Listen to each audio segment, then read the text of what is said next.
Hi guys, recently நான் பார்த்த இந்த ரெண்டு படம், ஒன்று கருப்பு, இன்னொன்று பிளாஸ்ட், ரெண்டுமே சூப்பர் மூவிஸ். இந்த ரெண்டு மூவிஸ்லையுமே நீங்கள் யாருமே நோட்டீஸ் பண்ணாத சில விஷயங்கள், அதாவது not so important but it is something which we can say, அந்த மாதிரி விஷயங்கள் நான் நோட் பண்ணியிருக்கேன். அது என்னென்னு கொஞ்சம் பார்க்கலாமா? ஃபர்ஸ்ட் இந்த பிளாஸ்ட் மூவியில் it is full of stunts. நிறைய இடி, அடி, இதெல்லாமே தான் ஃபுல்லாக இருக்கும். யூஸ்வலி மூவிஸில் ஸ்டன் சீக்வன்ஸ் பண்ணும்போது என்ன பண்ணுவாங்கன்னா, இந்த ஆர்டிஸ்ட் கீழே விழுற டைமில் அங்கே கீழே ஒரு மேட் வச்சுருப்பாங்க, ஒரு mattress, something which is thick and heavy, so that அவங்க வீடும்போது அதில் அவங்களுக்கு அடிப்படாது பேசிக்கலி. ஸோ இந்த மூவிஸ்லையும் அதே மாதிரி யூஸ் பண்ணியிருக்காங்க. ஆனால் மற்ற மூவிஸ்லேருந்து இதில் என்ன டிஃப்ரெண்ட்டாக பண்ணியிருக்காங்கன்னா, மற்ற மூவிஸில் அந்த பெட் தெரியாமல் இருக்கிறதுக்காக கேமரா அந்த ஆங்கிள் செட் பண்ணியிருப்பாங்க.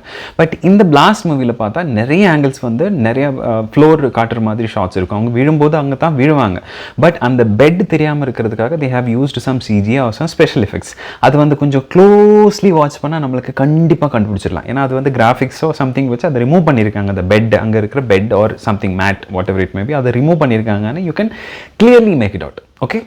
இப்போ செகண்ட் படம் என்னென்னா கருப்பு. பேசிக்லி மூவிஸில் ஆர்டிஸ்ட்டுக்கு அவங்க ஆன் வாய்ஸ் நிறைய பேருக்கு கொடுக்க மாட்டாங்க. நிறைய ப்ரொஃபஷனல் டப்பிங் ஆர்டிஸ்ட்டை வச்சு தான் டப் பண்ண வச்சுருப்பாங்க. ஸோ இப்போ இந்த கேஸில் த்ரிஷாவுக்கு டப் பண்ணது சின்மை. ஸோ இப்போ ஏன் த்ரிஷா பேர் சொல்கிறேன்னா, நிறைய இடங்களில் not only for Trisha, for many other artist voice lip சிங்கே ஆகலை. Maybe they have shot with some dialogue after shooting it and they have redubbed with some different dialogue.